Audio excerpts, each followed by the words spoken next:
D&D can be really overwhelming to get into, especially when making one of your first characters. I mean, there are so many races and classes to choose from. I mean, me oh my, how are you supposed to choose between all of these? That's crazy. And then your dungeon master is like, oh, but you also gotta give me your backstory. What's your backstory? Where's your character come from? Like, oh, no. But don't worry, because it turns out that making an actually interesting D&D character is really, really easy. I'm gonna show you how to do it, and I'll even build a character throughout this whole video to show you how easy it is. And then you'll go to your first session and show off your cool character's backstory, and all the players in DM are gonna be like, what?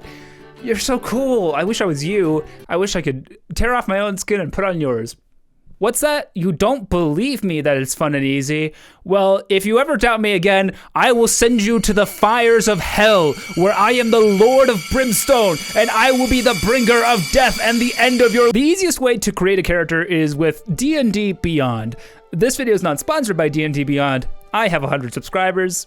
I think they have better things to do. D&D Beyond is by far the best tool to create characters for both new and old players because it has ways to just walk you through the process. You can use a pre-made character as a jumping off point. You can use a quick builder so you don't have to go through all the fluff. Or you can do what we're going to do, which is just use the standard character builder, which will walk you through all of the options step by step. Let's cover the basic parts of your character first, the race and the class. There are a lot of races to choose from, and you can really choose whatever you want. I would recommend just looking through what's on D&D Beyond and picking what looks cool to you.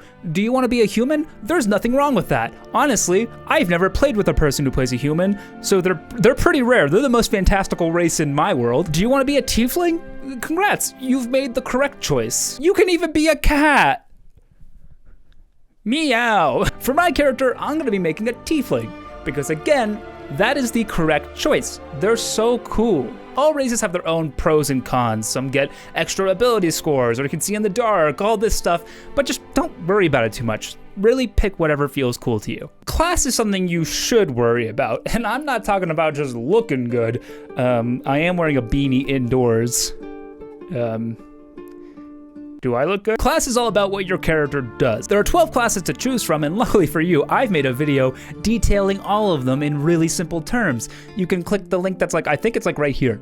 I think it's like right there. Go click on it. Just like your race though, pick whatever sounds cool to you. I mean, rangers are not the strongest, but if you think the idea of tracking and hunting sounds cool, be a ranger. I'm not gonna stop you. Personally, I've never played a monk before, and punching things sounds cool, so I'm gonna make my guy a little tiefling monk. He's not actually little, he's huge. This is also probably a good time to think of a name for your character. There are tons of ways to come up with a name. You can just think of one, or you can go to an online name generator. There are like hundreds out there. Just search D&D name generator. If you want, the player's handbook also has some common names for each race, but you can go even deeper than that actually. And that's by using my favorite book, Xanathar's Guide to Everything, because it has hundreds of names for every race.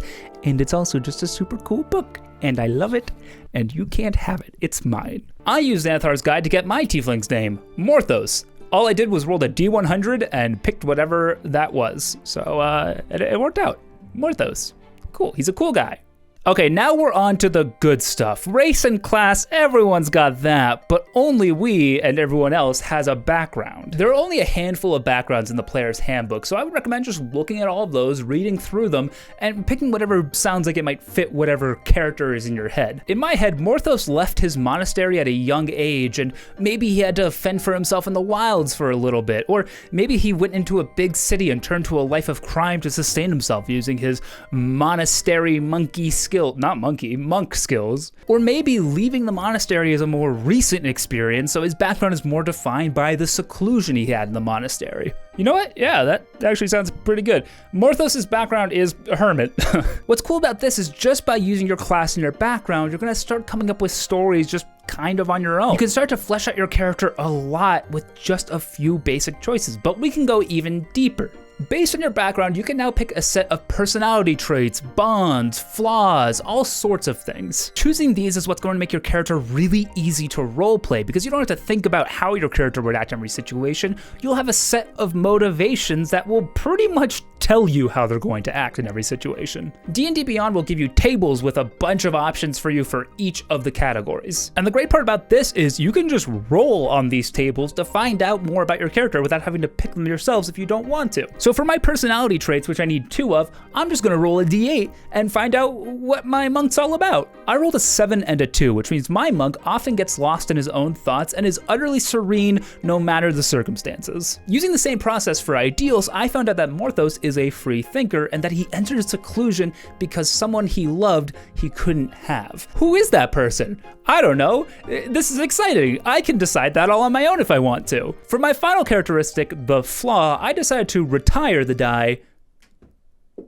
I was hoping that was gonna make a louder noise. And instead I wanted to pick the flaw myself based on what I know about my character. And I think the one that fits really nicely is that I'd risk so much just to find out some lost knowledge, because I already know that I'm a free thinker and I get lost in thought all the time. All in all, it just fits well with his motivations. But you're not tied to the player's handbook here. There are tons of websites with generators that can come up with personality traits and flaws for you, and you can just keep regenerating them until you find something that speaks to you. A quick Google search will give you hundreds of these websites. I've used D&D Lounge before. I can vouch for it. It's pretty good, but do your own research. If you really want to, you can even go the AI route, where with just 1 sentence, you can generate a full character with background and characteristics and flaws and all of that in just seconds. It's a really cool tool to have, especially for dungeon masters if you want to quickly whip up NPCs. But personally, as a player, I prefer to go through the whole process myself, because then I get to understand my character a little bit better just by going through it. But hey, you don't ever have to have an original thought if you don't want to. It's your story. You do whatever you want. This last part is completely optional, but it's something I like to do, which is think about my character's physical characteristics. I usually focus on just more broad strokes things, like maybe my monk has a scar on his cheek from when he fought in a war or in a bar fight even, or a warlock who's missing an eye because of their pact they made with their patron. Just coming up with some key physical characteristics can really flesh out and deepen your character without doing too much work, and it can get the other players at the table thinking, what's going on with that little boy? Whoa, no, not that. You can also use an AI art generator to come up with a portrait for your character, but if you're understandably uncomfortable with that, what I like to do is just search on Pinterest or DeviantArt for D&D and then my race and my class. And that will usually come up with a bunch of human-made art that I think is really cool, and I'll often use for my portraits in my personal games. They're also a great source of inspiration for what physical traits you might want for your character. Like maybe you see a really cool tiefling with crazy horns, but you'd rather they have like a deep purple skin than a dark red skin.